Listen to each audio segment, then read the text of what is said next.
Tom Afferton's president of the cyber mission sector at Peraton. Welcome. It's great to see you. Thanks for having A me. lot of discussion here about multi-domain operations.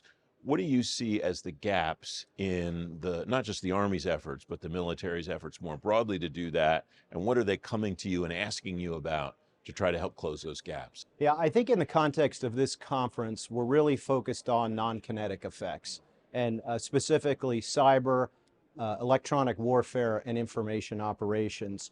And I think General Barrett said it well last night in her keynote that this is about bringing non-kinetic effects up to the level of reliability and predictability that commanders have in kinetic effects. A commander wants to be able to dictate, I want that effect to have that impact at that destination at that point in time, and have the outcomes be as predictable as a kinetic effect.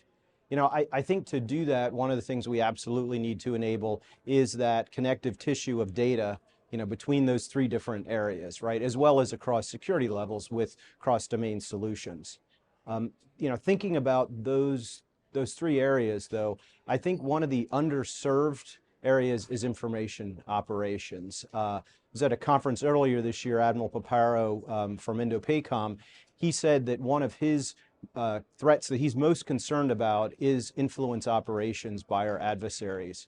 Peraton's done some of its own research, and we think we're outgunned in the information domain at least 10 to 1. Now, the good news is that the defense industrial base has all the capabilities to not only catch up, but to get ahead of our adversaries in the information space.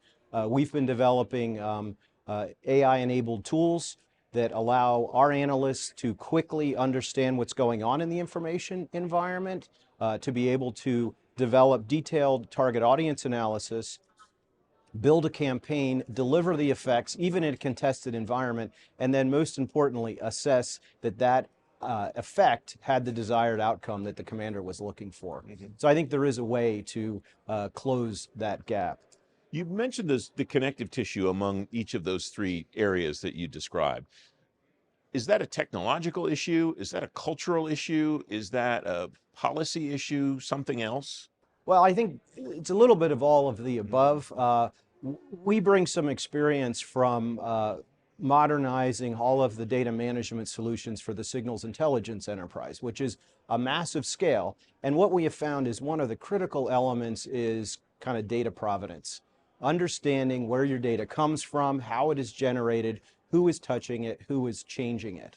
And then also thinking about how does that apply when you move out to the tactical edge. Everything that this conference we've talked about is getting capabilities in the warfighter's hands. And to push that out to the edge, you need to be thinking about what data do they need, the applications, right, compute, storage, bandwidth, being efficient with that, and then how can they operate in a disconnected or degraded environment as well. And connecting that, I imagine, then in an edge-to-edge environment rather than a hub-spoke type environment also. Absolutely. Is there progress that you see in that area? Yes, in fact, we've been doing some work looking at really the whole stack. You have to think about the compute environment and what you can have available, but then also think about what can you do in that disconnected environment or in an edge-to-edge to be able to still make sense of, for example, the information environment based on the data that you have available to you locally. And then when you have connection back to the core at a later time, that you can kind of catch up and then take advantage of the deeper analytics that are available back at the core.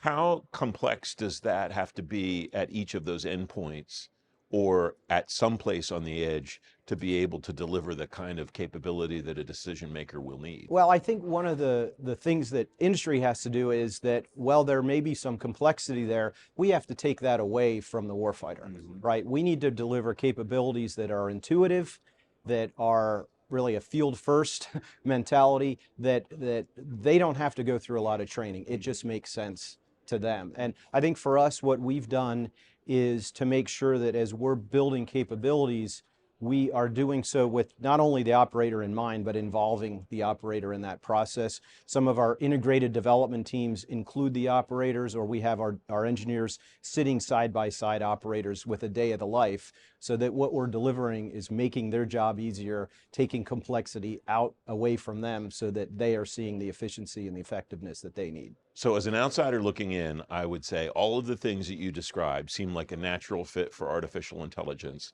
And I know a lot of people here are talking about how to apply AI to whatever it is their mission set is. So what's the connection look like today, and what do you anticipate, if you can, the landscape looks like at some future point soon? Well, I think with AI, it's difficult to predict the future, but I think that there's a couple of principles involved. And I think it starts with really setting the framework, setting the ground rules up front. Decide what it is that you're trying to use AI. What problem are you going to solve? What data are you going to use to do that? Not only to answer questions in real time, but to train your models. And that goes back to the data provenance that I talked about earlier. You know, we like to think about mission first, but ethics always, right? And so understanding how you're going to apply AI. And then I think another important principle is human-machine teaming, right? This isn't about replacing individuals. It is about making them more effective by having, you know, that wingman there to help answer more complex questions and give suggestions, but then still have that human in the loop to make sure that that answer makes sense. Take time away, you know, give time back to the analysts by taking away those kind of routine tasks so that analysts can and operators can focus on their most important missions. What's the right role, in your view, for industry partners with government to help them understand how to get what you have through the acquisition process, especially with the emphasis now on commercial solutions? Well, I think it is, I think the cycle has changed where the expectation is that we are bringing operational capabilities forward. And so it is on us to be developing things with the operator in mind, that we are presenting the bottom line up front, that this is how it's going to save money, this is how it's going to contribute to the mission, as opposed to this is an exquisite piece of tech, how do you think you could use it? Right, and so I think industry needs to be coming forward with solutions that are already designed with the operator in mind. And I think when we do that, that will align well with the kind of more modern acquisition approach to getting, and again, it's all about getting working capabilities in the hands of our warfighter. Does that change the way that a company should do R&D, the way that a company should read requirements that come out from a branch of the military or from the department, any of that? Yeah, I think, again, co-creation, if you will, right? Use of CRADs and CRADAs. I also think it's important that we are partnering with kind of non-traditional players, whether it's emerging small vendors with exquisite tech or it's academia, right? I mean, some of the algorithms that we've produced for some of our AI tool sets have come out of academia. And then we've brought some of their graduate students on as hires into Peraton, and now they're contributing as developers. So we've created that talent pipeline as well. Tom, it's great to have you here. Thanks for joining me. I really appreciate it. My pleasure.